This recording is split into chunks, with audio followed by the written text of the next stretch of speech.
Kompas Petang kembali bersama saya Cindy Permadi. Saudara Presiden ke-7 RI Joko Widodo tiba di Bandara Raden Inten 2 Lampung.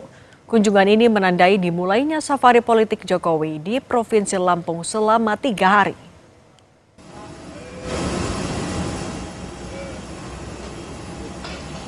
Kedatangan Jokowi disambut prosesi adat Lampung dengan pengalungan selendang tapis sebagai tanda kehormatan. Jokowi bilang kunjungannya ke Lampung untuk menghadiri rekor PSI. Disinggung soal pemilu 2029, Jokowi hanya tersenyum.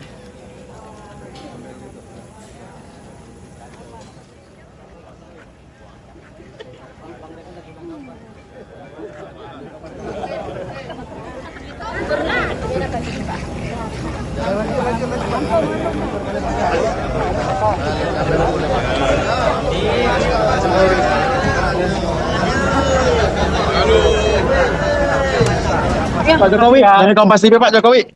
Kedatangan kita ke Lampung nih Pak Jokowi. Mana Pak Jokowi? Apa nih, kemana saja nih Pak Jokowi? Bisa dijelaskan Pak? Masyarakat dari Apakah ini menuju 2029 Pak? Gitu Pak ya. Gimana menurut kita negara saat ini Pak? Terima kasih. Ya, terima kasih Pak Jokowi. Saya siapa? Wakil Ketua Umum Partai Gerindra Prasetyo Hadi menanggapi agenda Presiden ke-7 RI Joko Widodo keliling Indonesia yang dimulai hari ini. Prasetyo mengucapkan selamat kepada Jokowi karena sudah dalam kondisi sehat sehingga bisa belusukan kembali. Soal dukungan Jokowi untuk Prabowo menjabat 2 periode melalui safari politiknya, Prasetyo bilang saat ini pemerintah fokus bekerja. Jumat pagi, Jokowi memulai agenda belusukan ke Provinsi Lampung hingga akhir pekan nanti.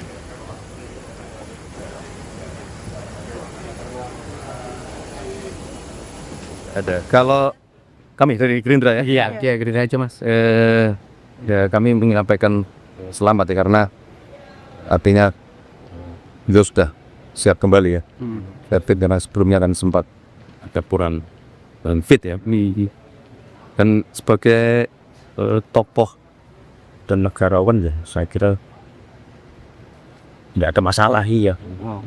Dukungan 2 periode itu Melihatnya nah, kita kalau mewakili pemerintah yang mewakili warga sudah bilang yang penting fokus bekerja dulu. Lalu apa misi politik Jokowi yang dimulai dengan belusukan di Lampung selama 3 hari? Benarkah ini adalah upaya Jokowi mengamankan suara Gibran untuk 2029? Kita bahas bersama pendiri Foxpol Center Research and Consulting, Pagi Syarwi Caniago, dan ada Ketum Brigade Rakyat Nusantara Rally Regan. Selamat petang semuanya. Selamat petang, Cindy. Oke, saya ke Mas Pangi dulu ya. Mas Pangi, sebenarnya keputusan Pak Jokowi safari politik ke Lampung dan juga nanti akan ke daerah lain, atau fokusnya dulu ke Lampung dulu deh. Kalau menurut Anda, masa iya sih cuma untuk hadir ke Kongres PSI? Ya, tentu saja di dalam politik itu namanya ikhtiar ya, untuk berkuasa itu bagian dari perjuangan apapun. Jadi mengatakan ini untuk memenuhi undangan atau sekedar untuk Mas Pangi, sorry saya potong dulu Mas Pangi, suaranya putus-putus. Boleh diperbaiki dulu nggak jaringan komunikasinya maupun juga atau suaranya bisa lebih besar lagi? Boleh dicek? Oke, silahkan Mas Pangi. Halo. Oke, silahkan Mas Pangi. Iya. Halo. Udah ini. Sudah lebih terdengar. Boleh tadi lanjutkan lagi. Iya, seperti di dalam politik itu kan bagaimana untuk berkuasa ya. Pertama tentu bahwa kunci dari semua urusan gitu, walaupun memang semuanya bisa dengan pernyataan bahwa memenuhi undangan. Ini tujuan bahwa dalam politik itu para rakyat ketemu dengan rakyat masyarakat biasa itu dari aktivitas politik tetap muka. tatap muka itu di dalam politik sekarang itu belum ada bisa menggantikannya. Itu, nah, apakah ini kunjungan biasa? Ya, itu tidak. Itu kunjungan yang urusan kebangsaan. Kalau pakainya karena betul-betul karena dirindukan rakyat, bisa, ya, bisa. Tetapi prinsipnya ujungnya kekuasaan gitu. Jadi apakah itu silaturahmi? Enggak ada lah. Bertamu rakyat, kemudian yang bersamaan berselamat, rakyat ingin datang kembali apa, rakyat ingin berebut untuk Oke. kan dia mengatakan kita rindu dengan Pak Jokowi, lebih enak masa Pak Jokowi. Oke, Mas Pangi, sorry, harus saya potong dulu Mas Pangi. Kita harus perbaiki dulu sinyal komunikasinya karena dari tadi juga putus-putus. Kita coba perbaiki dulu ya Mas Pangi. Kalau gitu sambil memperbaiki komunikasi dengan Mas Pangi, saya ke Bung Reli dulu. Bung Reli, apa iya cuma untuk hadir ke Kongres PSI? Nggak ada motif lain nih, nggak ada misi lain? Ya, kalau kita sih dari awal acara di Lampung ini kita BRN mengundang Bapak atas undangan masyarakat, ada dari pondok, ada dari kegiatan masyarakat ya. Terutama kami BRN ya, saya selaku ketua BRN itu yang mengundang beliau ke Lampung tuh kami kan. Adapun acara ini sekalian untuk memperkuat PSI. Jadi atas kerinduan dan keinginan masyarakat kepada Bapak, banyak sekali undangan, yaitu yang kami sampaikan BRN kepada Bapak di Solo, dan beliau oke, kalau gitu kita agendakan katanya, dan tanggalnya pun beliau yang memberikan tanggalnya. Ini Bu Reli, tapi sebenarnya hanya menguatkan PSI atau menguatkan efek Pak Jokowi lagi di daerah? PSI. Jadi atas diskusi kami dengan Pak Jokowi bagaimana PSI ini ke depan agar kursi keterwakilan di DPR RI-nya itu bisa terisi pada 2029 tersebut, harus betul-betul pengurus di tingkat daerah itu, baik provinsi, kabupaten, kota, kecamatan sampai desa dan ranting itu betul-betul infrastrukturnya, jaringannya mengakar. Dan ini butuh kerja politik untuk memperkuat semangat bagi kader-kader PSI di daerah. Nah, Bung Reli, kalau misalnya memang agendanya PSI, Pak Jokowi kan jelas-jelas pakai topi PSI, pakai jaketnya PSI, tapi sampai sekarang nggak punya jabatan resmi di PSI, jadi apa? Dan nggak ada officialnya. Dia jadi apa pengumumannya? Kenapa Pak Jokowi tetap berada di zona abu-abu? Menurut Anda kenapa? Ya, saya rasa bukan di zona abu-abu ya. Pak Jokowi itu selama beliau menjabat kan kita tahu bahwa beliau tidak memiliki satu pun partai politik. Beliau sampai akhir masa jabatannya bukan ketua partai politik. Artinya beliau pure memang rakyat dan masyarakat di daerah kita ya, apalagi di tempat kita di daerah Lampung banyak infrastruktur yang dibangun waktu beliau menjadi presiden. Jalan tol, bendungan, baik pun jalan provinsi yang pakai dana impres itu dibangun masa beliau waktu 10 tahun atau 2 periode. Tapi berarti kapan akan diumumkan ya, resminya Pak Jokowi sebagai apa? Ya, kalau itu sih bisa kita nanti kita lihat waktunya dan kapan Bapak akan menentukan. Tapi hanya Bapak yang bisa menjawab itu, dan kalau gitu waktulah.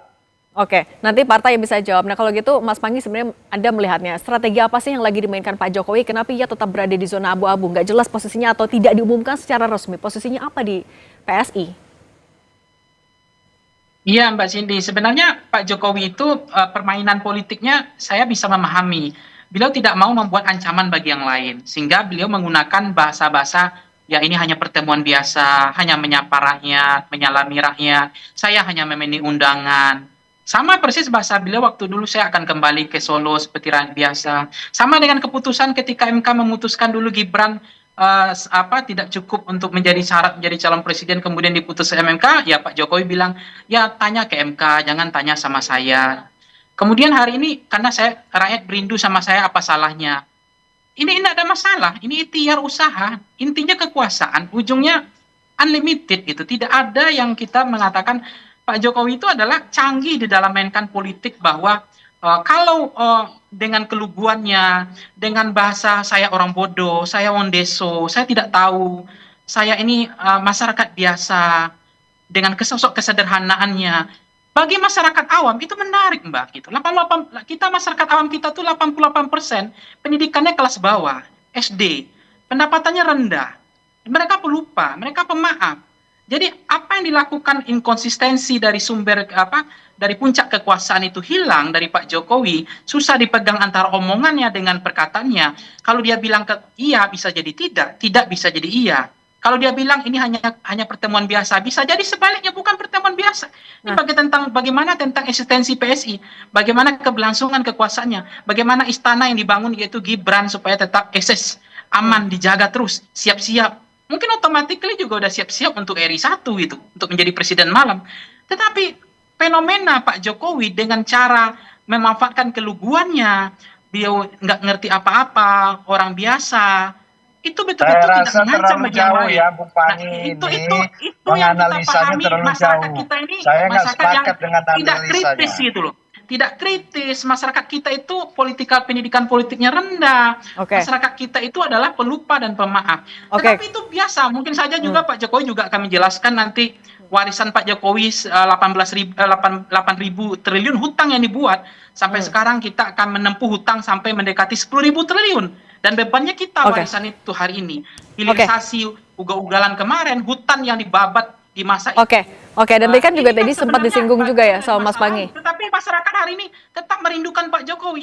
Oke. Itu hebatnya Oke. masyarakat Indonesia ini. Sebentar saya Mas salut Pangi. gitu loh. Soal itu saya Orang juga tetap mau minta tanggapan dulu ke merindukan, Bung orang Rally tetap sebentar Mas cinta Pangi. sama Pak Jokowi gitu. Oke. Mbak Cindy, lanjut. Tadi kan juga disebutkan kalau strategi inkonsistensi, politik inkonsistensi. Apakah kalau menurut Anda Bung Rally, ini juga sebenarnya strategi mengamankan Mas Gibran sampai untuk 2029?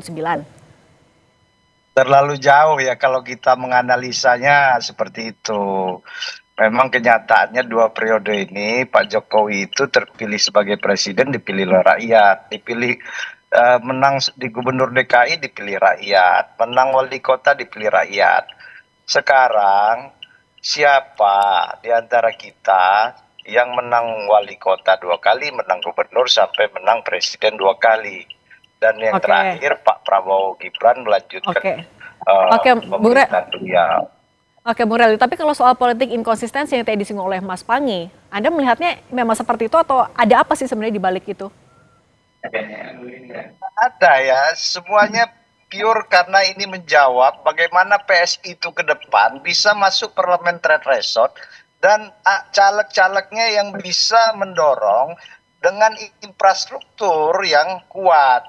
Nah, di daerah itu caleg-caleg di luar Jawa atau di Jawa sendiri harus diisi kader-kader yang memiliki grassroots. Bagaimana grassroots apabila PSI infrastrukturnya 60% aja belum, seumpamanya dimiliki DPRT, mengakar sampai tingkat desa, tingkat ranting. Nah, untuk memberikan semangat tersebut ya harus sekarang itu dibangun itu kader-kader PSI itu supaya militansinya ada. Nah, menjaga militansi itu Bung Rally, tapi kan nggak bisa dipisahkan juga kalau anak Pak Jokowi juga ada sekarang jadi RI 2. Apakah memang hanya sebatas untuk jadi motivator PSI aja? Kan susah untuk dilepaskan kedua itu kaitannya.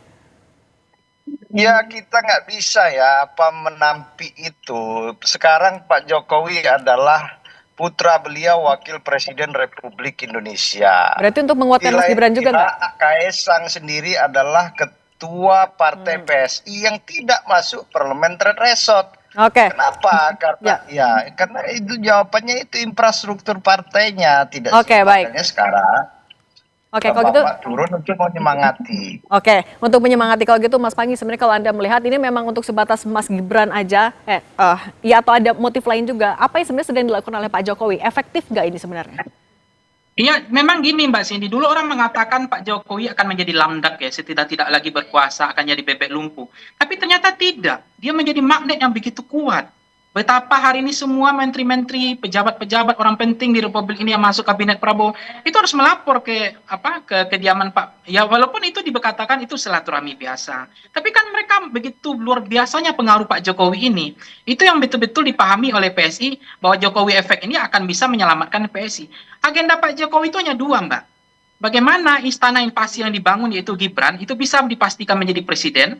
Yang kedua adalah bagaimana PSI lolos ambang batas parlemen dan itu diamini sebelumnya dari pernyataan tadi.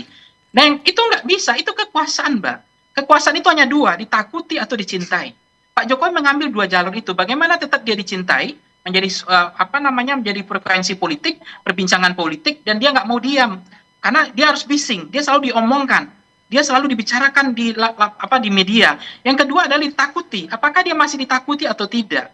Nah sekarang kan Pak Jokowi adalah bagaimana dia memastikan mantan-mantan presiden. Kalau kita lihat Mbak Cindy, itu kan semua urusannya ketika dia selesai, dia akan pulang seperti rakyat biasa. Itu memang dilakukan, mengurus lingkungan, mengurus hal hobi-hobi saja gitu. Enggak ada masalah, tetapi ketika Jokowi membentuk relawan itu memang beda dengan model lain. Bahkan relawan wakil presiden. Kemudian dia juga bentuk hari ini akan safari keliling kampanye. Tapi apakah Pak Prabowo nyaman dengan posisi itu Mas Pangi juga mau saya tunjukkan, mau saya tanyakan juga, ketika Pak Jokowi melakukan belusukan, sebenarnya ini menunjukkan kedekatan atau justru kerenggangan dengan Pak Prabowo? Iya, belusukan ini sebenarnya kan memang kekuatan penting di dalam face to face itu belum bisa ada yang menggantikan Mbak Cindy. Itu yang dipahami Jokowi. Face to face, menyapa rakyat, menyalami rakyat, bertatap muka dengan rakyat, dengan nuansa kebatinannya, dia tahu mana apakah rakyat masih mencintainya atau tidak, dia testing the water itu kan. Tapi kan kemarin juga ada kecolongan ketika di supporter bola di Medan, saya akan lawan misalnya. Itu juga nggak bisa disetting. Tapi dalam politik itu bisa disetting semua, Mbak. Berarti maksudnya singkat saja ini menunjukkan apa? Kedekatan atau kerenggangan? Bagaimana orang pura-pura nangis itu bisa disetting. Tapi ini Pak Jokowi mungkin ingin coba bahwa dia itu pusat magnet politik yang tidak bisa digantikan sampai hari ini, legend gitu. Politik yang presiden yang berpengaruh meskipun dia sudah tidak lagi presiden gitu. Mas Pangi Syarwi, terima kasih. Tadi juga ada Bu Reli Rega sudah bergabung bersama kami. Terima kasih sudah berbagi pandangan di Kompas Petang. Sehat selalu semuanya.